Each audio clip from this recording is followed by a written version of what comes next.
पहली बात जो मैंने अर्ज की वो ये कि उस रोज़े अज़ल अल्लाह रब्बुल इज़्ज़त ने जो अहमियत उजागर की थी वो कसरत इबादत की नहीं थी, वो अहमियत निस्बत की थी। निस्बत वहां पहुंचाती है जहां तक कोई इबादत नहीं लेकर जाती, कोई इबादत। फिर आप पूरी तारीख़ अंबिया उसको उठाकर तक लें, तारीख़ अंबिया। मैं सीधा आखिर में आ जाता हूं ताकि मजमून मेरा मुख्तसर वक्त में मुकम्मल हो जाए। अब आप हज उम्रे के लिए काबे को जाते हैं, काबे, और आप जानते हैं कि आका अलैहिस्सलाम की विलादत व बेसत के वक्त काबा बुतों से भरा पड़ा था। वो बुत किस शय के थे? अमूमी तौर पर पत्थर मट्टी के बने हुए थे, पत्थर के, उनको घड़ घड़ कर बनाया गया था। जब आका अलैहिस्सलाम फतह मक्का के बाद दाखिल हुए, अल्लाह ने इख्तियार दे दिया, हुजूर ने अमर इलाही से सारे पत्थर के बुत पाश पाश कर दिए, रेजा रेजा करके तुड़वा के फेंकवा दिए और कहा पत्थरों की इबादत इस्लाम इजाजत नहीं देता। दुरुस्त है। काबा किस शय का बना हुआ है? बोलिए, काबा किस शय का बना हुआ है? पत्थरों का नहीं बना हुआ। वो बाकी सारे पत्थर वो तुड़वाकर उठवाकर फेंकवा दिए। वो हसीन मुजस्समे थे, फन्ने मुजस्समा साजी के शाहकार थे, जिसको बतौर खुदा तराश कर सामने रखा गया। वो कोई ऐसा वैसा तो नहीं होगा ना, उन्होंने अपने फन का वहां पर शाहकार बनाया होगा। थे पत्थर हसीन तराशे हुए, खूबसूरत हुस्न जमाल के पैकर बनाए गए थे, मगर चूंकि वो लोगों ने अपनी मर्जी और इरादे से अपनी तस्कीने ख्वाहिश के लिए बनाए थे, उनकी शक्ल सूरत बहुत उम्दा होगी, मगर थे सारे के सारे ख्वाहिशात के बाइस बने हुए, उनको तुड़वाकर फेंकवा दिया। बाकी काबा हो वो भी पत्थरों से बना हुआ है। उसके अंदर एक पत्थर है जिसे बिला इम्तियाज मसलक हर कोई चूमना चाहता है, जो चूम नहीं सकता, हुक्म शरीयत के मुताबिक दूर खड़ा होकर उसकी तरफ इशारा करके चूमता है। ओ भाई, ये क्या है? तुम्हें तो पत्थरों से तुम्हारी जान छुड़ाई गई थी, ये क्यों चूमते फिरते हो? उनको तोड़कर फेंका क्यों? इसको सजाकर चूमते क्यों हो? फकत इसलिए कि वो पत्थर जो बुतों की शक्ल में थे वो बेनिस्बत थे। ये पत्थर खा तामीर काबा के हो या हजर अस्वद, ये निस्बत वाले पत्थर। सुभान अल्लाह, नारे तकबीर, नारे रिसालत, नारे खिलाफत, नारे हैदरी। निस्बत वाला पत्थर हो उसे भी चूमते हो और उससे अकीदा तौहीद पर कोई हर्फ नहीं आता, तो निस्बत वाले बंदे को चूमने से क्यों गुरेज करते? मेरी बात समझे हैं? निस्बत वाला बंदा, उसको चूमते हुए क्यों आजार सताने लगते हैं? क्यों अंदर वहम सर उठाने लगते हैं? क्यों अंदर तकलीफ होने लगती है? ये बात हर मसलक के नजदीक मुहकम है, मुसल्लम है। पत्थर जितना भी आला हो, पत्थर जितना भी आला हो, मोमिन से कम तर है। आका ने काबे को मुखातिब होकर फरमाया, ए काबा, तू बड़ा इज्जत और हुर्मत वाला है, बड़ी इज्जत है तेरी, मगर सुन, अल्लाह की बारगाह में एक मोमिन तुझसे ज्यादा इज्जत और हुर्मत वाला। सुभान अल्लाह। तो जिस काबे की तरफ सजदा करते हो, आम मोमिन ईमान वाला हो, बहुत मुत्तकी परहेजगार की बात नहीं है, बहुत आला दर्जे के नेकोकारों की बात नहीं है। आम मोमिन जिसने कलमा पढ़ा और अकीदा तौहीद पर कायम है, उसका दर्जा काबे से ऊंचा है, अज़रुए कौले मुस्तफा।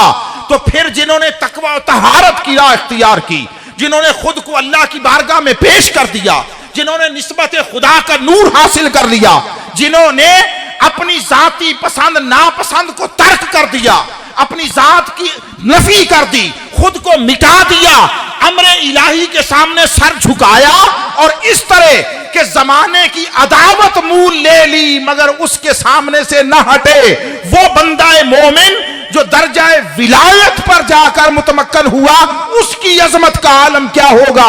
1000 काबों से अफजल एक मर्द वली कामिल है। नारे तकबीर, नारे रिसालत, नारे खिलाफत, नारे हैदरी, शान औलिया। आप सोचते फिरते हैं कि इनके साथ बैठने से, इनके पास जाने से, इनकी संगत सोहबत से क्या मिलता है। मैं बहुत सारी लुग़वी इल्मी ज्यादा शकील बातें नहीं कर रहा, सादा बातें कर रहा हूं ताकि हर किसी को समझ आ जाए। आप मस्जिद में बैठे हैं, मस्जिद में, ये बाकी जगह मस्जिद से खारिज है, आप यहाँ जूतियाँ लेकर फिरते हैं, सारा कुछ मस्जिद में भी जूती लेकर जाते हैं।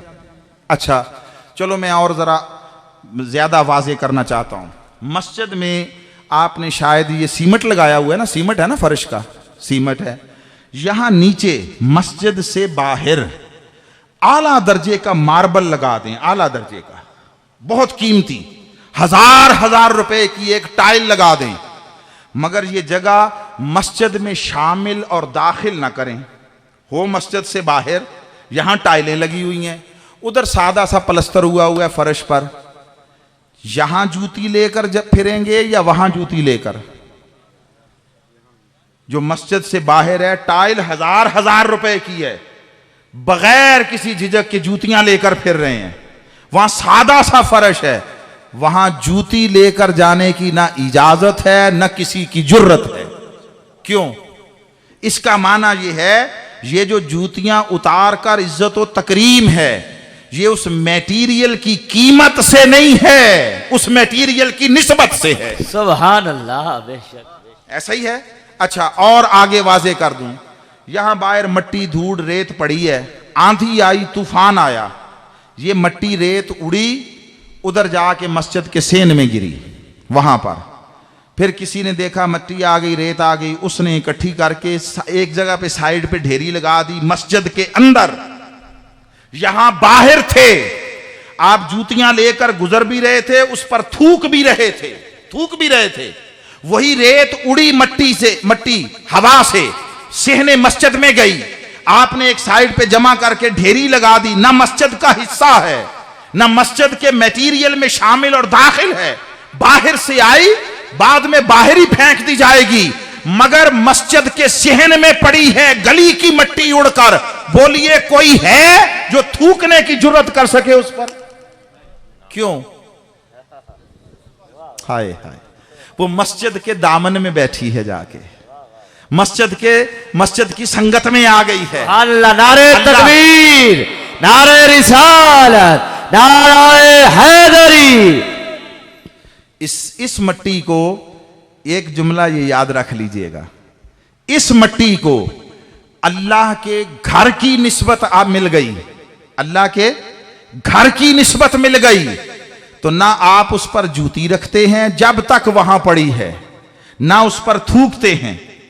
तो मट्टी को अल्लाह के घर की निस्बत मिली, तो आप उसकी तजलील नहीं कर सकते, आप उसकी तहकीर नहीं कर सकते, थूक नहीं सकते। जिस बंदे को अल्लाह के घर की नहीं, अल्लाह की निस्बत मिल जाती है मखलूक खुदा में, उसका दर्जा यह होता है कि फरिश्ते उसकी तकरीम करते। सुभान अल्लाह, नारे तकबीर, नारे रिसालत, नारे हैदरी। और याद रख लें, यह विलायत का ताल्लुक दोहरा होता है।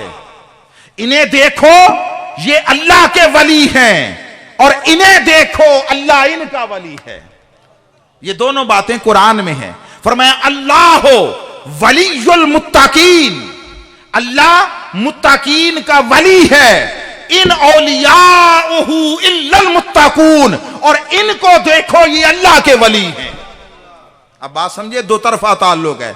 यहां जरा जरा सी बात पे लोगों को अकीदा तौहीद बिखरता नजर आता है, शिर्क के खौफ सताने लगते हैं कि ये लफ्ज अल्लाह के लिए था, किसी और के लिए इस्तेमाल किया तो शिर्क हो गया।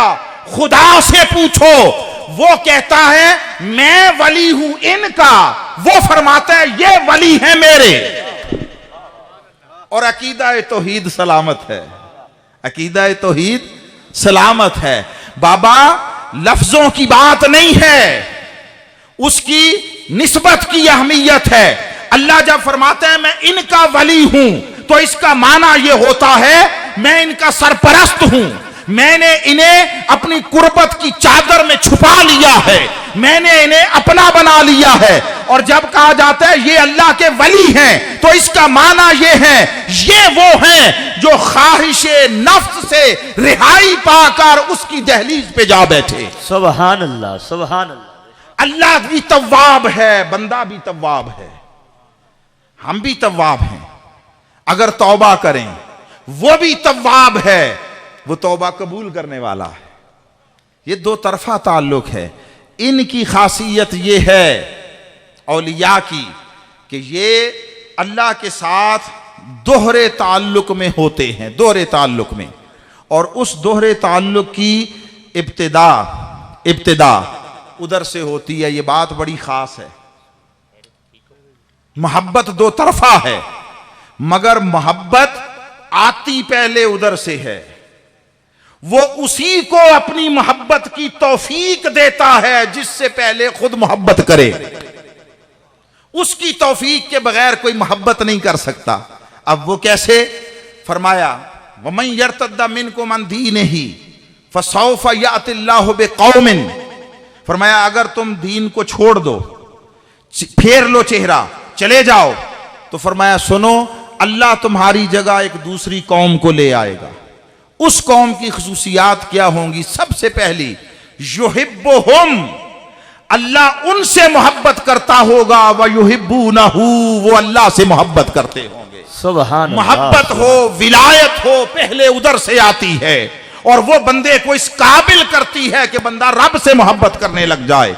इसलिए इनके साथ प्यार और मोहब्बत का ताल्लुक कायम करो कि ये वो खुशबख्त हैं जिनसे अल्लाह मोहब्बत करता है।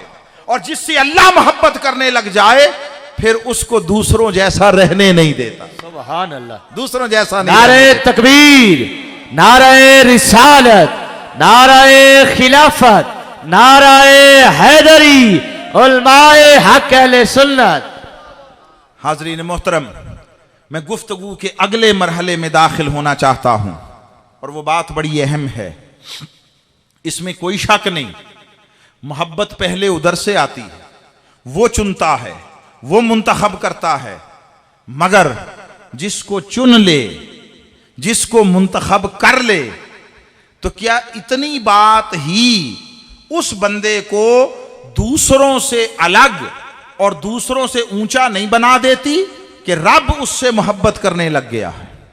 रब, मिसाल देता हूं, मिसाल कि जैसे कोई बड़ा आदमी दुनियावी एतबार से, कोई सदर, कोई वजीर आजम, कोई गवर्नर, कोई वजीर आला, कोई वजीर, कोई और सेक्रेटरी, कोई और इस तरह का बंदा, वो अगर किसी से मोहब्बत करे, किसी से, और मखलूक को, लोगों को, आम लोगों को पता चल जाए कि भाई वो फलां को इससे मोहब्बत है, वो इसे चाहता है, पसंद करता है, तो बोलिए उस आदमी की हैसियत मुआशरे में दूसरों जैसी रहती है या दूसरों से मुख्तलिफ हो जाती है?